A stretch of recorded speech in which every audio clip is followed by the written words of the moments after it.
Hello everyone, कैसे हैं आप सब। मैं संजय ढांडा और आज का जो हमारा टॉपिक है क्लाइमेटोलॉजी से, और जो चैप्टर हम आज रीड करेंगे यहाँ पर सीजन यानी कि ऋतुएं। ओके, एक ऋतु से दूसरी ऋतु में जब हम एंटर करते हैं तो काफ़ी कुछ ऐसी कंडीशंस आती हैं जिससे कि हमें फील होता है कि कहाँ गर्मी है कहाँ सर्दी है। तो भारत में भी काफ़ी वेरिएशन देखने को मिलता है। यहाँ पर मेनली हम तीन ऋतुओं की बात करेंगे, तीन सीजन्स की बात करेंगे जो कि भारत की ज्योग्राफिकल या आप कह सकते हैं क्लाइमेटोलॉजिक जो कंडीशंस हैं क्लाइमेट की, वो काफी यहाँ पर वेरी करते हैं। बात करेंगे हम पहले हम बात करेंगे यहाँ पर विंटर सीजन की, इसके बाद समर सीजन की और फिर रेनी सीजन या फिर मानसूनल सीजनल विंड जो एक तरीके से यहाँ पर इंडिया में आती है, हम उसको फोकस करेंगे। तो आइए बिना देर किए पहला जो सीजन रहेगा हमारा विंटर सीजन, यानी कि जो सर्द ऋतु है वो काफी एक तरीके से भारत में वेरी करती है, और खास करके नॉर्थन जो इंडिया है वहां पर तो बहुत ज्यादा इसका असर देखने को मिलता है। ओके, यहाँ बात करेंगे ये जो स्टार्टिंग जब इस सीजन जो है ये मिड नवंबर से लेकर के और आपका पूरा फरवरी, ये जो टाइम ड्यूरेशन है इसी के दौरान ये विंटर सीजन इंडिया के अंदर रहता है। ओके, तो यहाँ पर हम देखते हैं कि टेम्परेचर कैसा रहता है।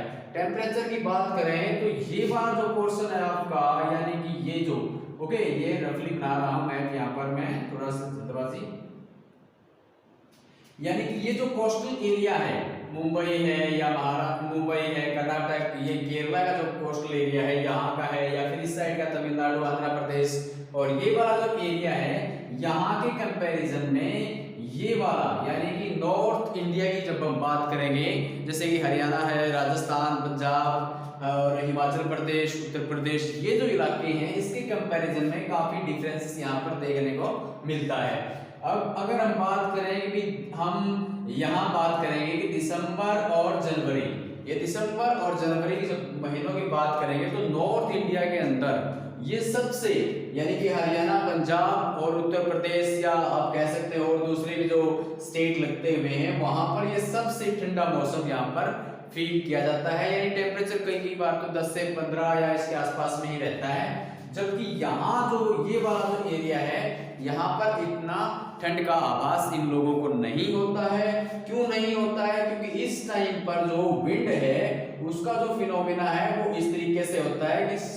जो आपका जो लैंड सरफेस है विंड मूवमेंट करती है land surface to water body, यानी कि स्थल से लेकर के समीर की तरफ मूवमेंट होता है, जिसकी वजह से यहाँ पर इतना ज्यादा असर नहीं देखने को मिलता, क्योंकि विंड मॉइस्चर यहाँ पर इतना ज्यादा उस टाइम पर नहीं होता। मोस्टली जो आपका ये इंडिया है उसमें हाई एयर प्रेशर जनरेट होता है, इस वजह से ऐसा मौसम वहां पर फील हमें करने को मिलता है। दूसरी बात, अब जब बात करेंगे कि समर सीजन की बात करेंगे, समर सीजन और विंटर सीजन की एक खास बात हम और देख लेते हैं कि जैसे ही हमारा जो दिसंबर और जनवरी है या फरवरी है, खास करके जो नॉर्थ इंडिया है, north India west to east का मानेंगे हम यहाँ पर एक तरीके से वेस्टर्न डिस्टर्बेंस आते हैं, और वो किस वजह से आते हैं? क्योंकि जो आपका मेडिटेरियन सी है, भूमध्य सागर, उस भूमध्य सागर के ऊपर लो एयर प्रेशर जनरेट हो जाता है, जिसकी वजह से जो जेट स्ट्रीम वहां से चलती है वो मॉइस्चर वहां से लेकर के आती है, और इस तरीके से ये वाला जो रीजन है,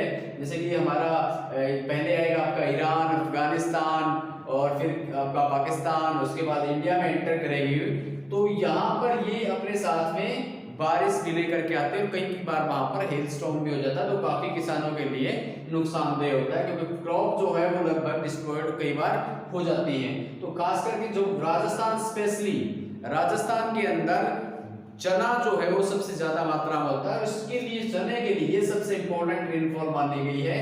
कम होती है पर बहुत ज्यादा लाभप्रद होती है, इसलिए इसको राजस्थान के अंदर महावट के नाम से भी जाना गया है, यानी महावट। ओके, इसके बाद से जो चना है वो रैपिडली ग्रो करता है।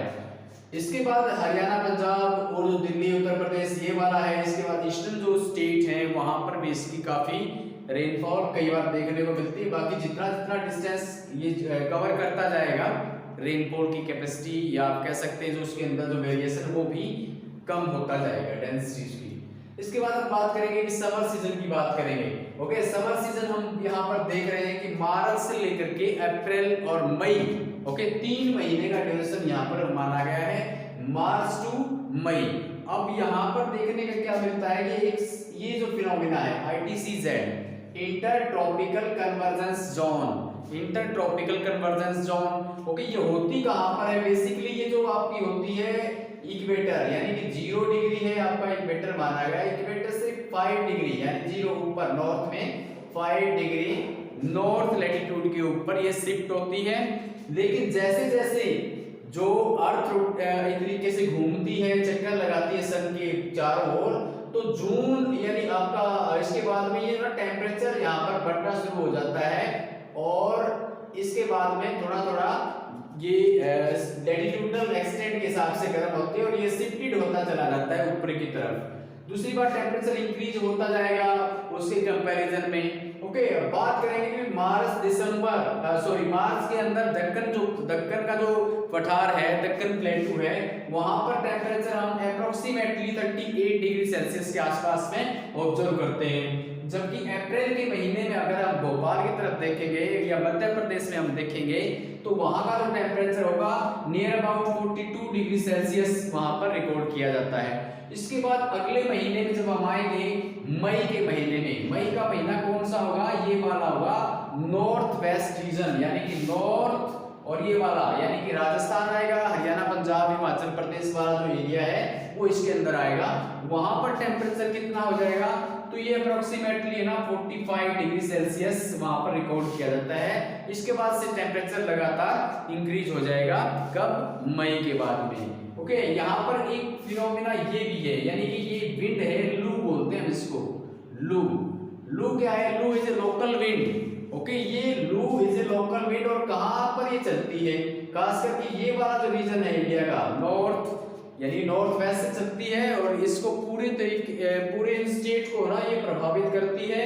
लू काफी गर्म होती है और हम देख सकते हैं कि मई के आसपास में, मई महीने में तो काफी तेज गति से चलती है और धूल भरी आंधियां दिन के समय में कई बार तक इस देर शाम तक भी रहती हैं। कंकर पत्थर, हल्के हल्के कंकर भी इसके अंदर कई बार आते हैं। लेकिन इसका एक बेनिफिट भी है कि जब ये इतनी स्पीडली चलती हैं तो ये अपने साथ में टेम्परेचर को भी कम कर देती हैं वहां उस एरिया के अंदर जहां पर ये चलती हैं। इसके बाद करते हैं कि मैंगो सावर, यानी कि जो आपका मई का जो लास्ट है, मई लास्ट यानी कि जून शुरू होने से पहले का जो टाइम पीरियड है उसके आसपास अगर हम देखेंगे मैंगो सावर रेनफॉल एक तरीके से होती है। कहां पर होती है? ये वाला जो रीजन है आपका केरल और कर्नाटक के आसपास में। उस टाइम पर आम जो है वो पकने की तैयारी में होता है, इसके आने से वो बड़ा तेजी से पक जाता है यानी तैयार हो जाता है, इसलिए इसको मैंगो शावर रेनफॉल के नाम से भी जानते हैं। एक और है वही काल बैसाखी, वो वहां पर कहां पर होती है? वेस्ट बंगाल के अंदर, वो हम आगे अगले चैप्टर में देखेंगे। इसके बाद है रेनी सीजन। अब मई एंड हो गया है, जून में हमें पता है कि जून में मानसून जो वो स्ट्राइक कर देता है कहां पर? केरला के कोस्ट के ऊपर। ओके, इसके बाद में यहाँ पर रेनी सीजन आ गया है, मॉनसूनल सीजन भी बोला गया है और मैंने बताया था कि India has monsoonal types climate, या हम कह सकते हैं ट्रॉपिकल और सब ट्रॉपिकल, दोनों ही तरीके से है ये। लो एयर प्रेशर कहां पर? ये वाला जो एरिया था, अब मैं दोबारा से यहाँ थोड़ा सा इसको इरेज करके बताता हूं आपको, यानी कि ये वाला जो एरिया है, ये वाला एरिया, ये जो ITCZ है, ये ITCZ और शिफ्ट होगी किसके साथ में? क्योंकि हमें पता है कि जून के आसपास में ये जो आपकी सन जो होता है वो लगभग इसके आसपास में होता है, यानी कि आपकी जो ट्रॉपिक ऑफ कैंसर है, कर्क रेखा है, उसके ऊपर सीधा ये पड़ती है लाइटें, रेस, किरणें इसकी सूर्य की, जिसकी वजह से वहां का जो तापमान है वो बढ़ जाता है। जब तापमान बढ़ता है तो वहां पर एयर प्रेशर, जो वायु का जो दाब होता है वो कम हो जाता है और कम होने की वजह से जो हवा जो चलती है वो कैसे चलती है? वो हाई से लेकर के लो एयर प्रेशर की तरफ चलती है, हाई टू लो। तो हाई कहां पर है? मेडागास्कर के आसपास, इंडियन ओशियन में। मैंने बताया था मानसून के चैप्टर में, तो ये मेडागास्कर से या इंडियन ओशन से जब ये मॉइस्चर लेकर के चलती हैं तो यहाँ पर लो एयर प्रेशर है, यहाँ पर हाई है, हाई टू लो हो जाएगा। इसी वजह से यहाँ पर पूरे इंडिया में मानसून आती है। दो ब्रांच मैंने बताई थी, इसकी दो शाखाएं हैं कि मानसून आने की जो शाखाएं हैं वो इंडिया के अंदर कौन कौन सी हैं। तो पहला है अरेबियन सी, जो ये वाला जो पोर्शन है, ओके। दूसरा है आपका बे ऑफ बंगाल होते हुए सीधा स्ट्राइक करेगा गारो खासी जयंतियां, वहां पर एक तरीके से बैरियर बनेगा और वहां मौसिनराम के अंदर सबसे ज्यादा रेनफॉल होती है। और ये सबसे ज्यादा इंडिया में नहीं, वर्ल्ड के अंदर भी हाईएस्ट रेनफॉल वाला इलाका माना गया है, ये रीजन माना गया है मौसिनराम, ओके। इसके बाद हम बात करेंगे कि लो एयर प्रेशर वहां पर जनरेट हो गया, जिसकी वजह से यहाँ का तापमान बढ़ा और हवा का मूवमेंट कैसे हुआ, हाई एयर प्रेशर से लो एयर प्रेशर की तरफ हो जाएगा। और विंड की जो डायरेक्शन यहाँ पर कौन सी थी, यहाँ पर थी नॉर्थ वेस्ट, यानी कि ये मानसून की एंटर करने की डायरेक्शन है। साउथ आप कह सकते हैं कि दक्षिण पश्चिमी हवाओं की जो गति होती है वो कितनी भी होती है, 30 किलोमीटर प्रति घंटे की रफ्तार से ये चलती है। और लगभग ये आप कह सकते हैं कि 1 मंथ अप्रोक्सीमेटली 1 महीने के अंदर ये जो मानसून की जो विंड है ये पूरे भारत को कवर करने का काम करती हैं। हालांकि बारिश का जो एक तरीके से हम कह सकते हैं कि जो किस रीजन में कितनी होती है, कहीं पे ज्यादा होती है तो कहीं पे कम होती है, ये एक अलग इशू है। क्योंकि हम देखते हैं कि अगर आप ईस्टर्न जो स्टेट है वहां पर देखें, उसके कंपैरिजन में ये वाला जो इलाका है, वेस्टर्न राजस्थान है, लद्दाख है, उसमें तो बहुत ही कम होती है। क्योंकि आपका अप्रोक्सीमेटली माना गया है मौसिनराम के अंदर 400 सेंटीमीटर एनुअल एवरेज रेनफॉल वहां पर रिकॉर्ड की जाती है। जबकि इसके कंपैरिजन में देखें हरियाणा में नहीं होती, हरियाणा में भी 60 के आसपास में रेनफॉल रिकॉर्ड की जाती है, और यहाँ पर लद्दाख में तो बहुत ही कम होती है। तो इसकी कारण भी है, मैंने बताया था कि राजस्थान में बारिश कम होने का कारण क्या है, आपका अरावली है। वेस्टर्न राजस्थान में जब बारिश कम रिकॉर्ड करते हैं, हम देखते हैं कि यहाँ पर बारिश कम होती है, तो ये जो एक रीजन है ये, ओके, बैरियर बन जाता है आपकी अरावली हिल्स। और जबकि इस साइड में बारिश हो जाती है, इस साइड वाला जो एरिया है वो ड्राई रह जाता है, वहां पर बारिश नहीं होती, कई बार सूखे के हालात भी वहां पर बन जाते हैं। इसके बाद हम बात करेंगे कि जो ये आपका अक्टूबर और नवंबर, अब बात करेंगे यहाँ पर अक्टूबर और नवंबर में सन की जो लाइट होती है वो चेंज हो जाती है। क्योंकि हमारे ये वाला जो इलाका है यहाँ पर अब मौसम बदलने लग जाता है, ये नॉर्थ जो इंडिया है वहां पर। और यहाँ पर चेंज हमने लिखा है कि साउदर्न हेमिस्फीयर लो एयर प्रेशर। अब जो ये जो फिनोमेना यहाँ पर बना था लो एयर प्रेशर वाला, ये आपका साउथ की तरफ बनना शुरू हो जाएगा। क्योंकि यहाँ पर अब रातें भी ठंडी होनी शुरू हो जाएंगी और दिन में भी इतनी ज्यादा गर्मी नहीं रहेगी, और जिसकी वजह से क्या हो जाएगा, धीरे धीरे ये वाला जो एरिया था, ये वाला जो लो एयर प्रेशर बेल्ट जो थी, ये आपकी अंडमान निकोबार के आसपास में या बंगाल की खाड़ी के उसके दायरे के अंदर ये बनना शुरू हो जाता है, जिसकी वजह से वहां पर रेनफॉल होती है। और ये वाला जो इलाका आपका कोस्टल रीजन तमिलनाडु आंध्र प्रदेश वाला है, यहाँ पर कई बार काफी इससे साइक्लोनिक रेनफॉल के जरिए यहाँ पर बारिश होती है, कई बार बहुत ज्यादा नुकसान भी होता है, स्पीड काफी तेज होती है। अब हम बात करेंगे रेनफॉल डिस्ट्रीब्यूशन। रेनफॉल का जो एक तरीके से वितरण है भारत के अंदर, मैंने बताया था कि मौसिनराम के अंदर अगर हम देखें तो 400 सेंटीमीटर एवरेज मानी गई है एनुअल रेनफॉल। जबकि राजस्थान का जो वेस्टर्न जो पार्ट है वो और लद्दाख का जो पार्ट है वहां पर अप्रोक्सीमेटली 10 से 15 के आसपास में वहां पर मानी गई है, 10 सेंटीमीटर या 15 सेंटीमीटर के आसपास में। Eastern state more than 400 centimetre maximum बताया था मैंने आपको, okay.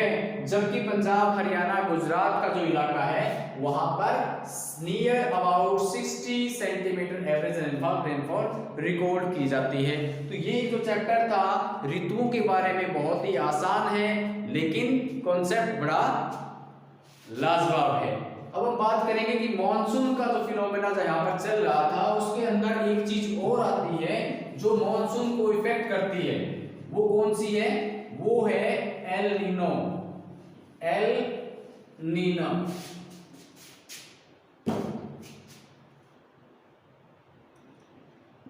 El Nino. El Nino क्या है? El Nino is a Spanish word, Spanish का एक शब्द है, स्पेनिश भाषा से लिया हुआ है, जिसका मतलब क्या है? जीसस क्राइस्ट ऑफ बेबी, यानी कि उस टाइम पर जो है ना वहां पर क्रिसमस का एक तरीके से आगमन होने वाला होता है, और वहां पर इसको माना गया है, किसको? क्रिसमस के टाइम का एक तरीके से माना गया है। ये क्या है? El Nino is a warm ocean current, warm ocean current, यानी कि ये गर्म जल धारा है। समुद्र के अंदर दो धाराएं चलती हैं, एक वार्म होती है और एक होती है कोल्ड, एक वार्म और एक होती है कोल्ड। ओके, तो ये क्या करती है? ये कहां पर जनरेट होती है? पहली बात ये जो आपका प्रशांत महासागर है, ओके, इसके आसपास में जो आपका एक पेरू का तट है, पेरू, वहां पर ये जनरेट होती है। वहां पर ये जो जब आएगी तो वहां के तापमान को बढ़ा देती है, जिसके कारण क्या होगा कि जो आपकी जो ट्रेड विंड है उनकी जो स्पीड है वो एवरेज से काफी कम हो जाती है, जिसकी वजह से पूरा या आप कह सकते हैं टोटली इफेक्टेड मानसून जो है ना वो होता है। और भारत में भी इसका कई बार बहुत ज्यादा असर देखने को मिलता है। कई बार इसकी वजह से जब ये आता है तो भारत के कई इलाकों के अंदर तो सूखे के हालात हो जाते हैं, बहुत कम बारिश होती है, और कई इलाकों में बाढ़ के हालात भी बन जाते हैं। तो ये कैसे होता है? जैसे कि ये एवरेज आता कितने साल में है, ये ऐसा नहीं है कि हर साल ये फिनोमेना जनरेट होता होगा, नहीं, ये एवरेज होता है, यानी कि 2 से आप मान के चलते हैं कि 5 इयर्स, ओके, 5 इयर्स, यानी कि 5 साल के अंदर या 3, 4, 5 जो भी है वो इसके अंदर ये फिनोमेना जनरेट होता है। जब ऐसा साल आएगा, वैज्ञानिक जो अनुमान लगा लेते हैं कि कैसे अब जो एल नीनो का जो फिनोमेना है वो वहां पर कोई क्रिएट ऐसा हो तो नहीं रहा है, या उससे पहले अंदाजा लगा लेते हैं और बता देते हैं मौसम वैज्ञानिक कि इस बार बारिश सामान्य से कम रहेगी। और ये जब आता है तो इसकी वजह से ये चीज होती है कि जो आपकी जो मानसून होती है उसकी जो स्पीड है, या आप कह सकते हैं उसमें जो आने में देरी है, वो इसको लेकर के काफी प्रभावित होती है। इससे एक तो होती है भाई कम बारिश की संभावना सामान्य से, और दूसरी बात ये है कि देरी से भी आ सकती है। तो ये एक छोटा सा चैप्टर था, काफी महत्वपूर्ण रहा है। उम्मीद करता हूँ आपको पसंद आया होगा। एक लाइक, शेयर और सब्सक्राइब आपसे मैं मांगता हूँ अगले नेक्स्ट वीडियो में, ताकि बहुत ज़्यादा एनर्जी के साथ मैं यहाँ पर काम कर सकूँ। Thank you, wish you all the best.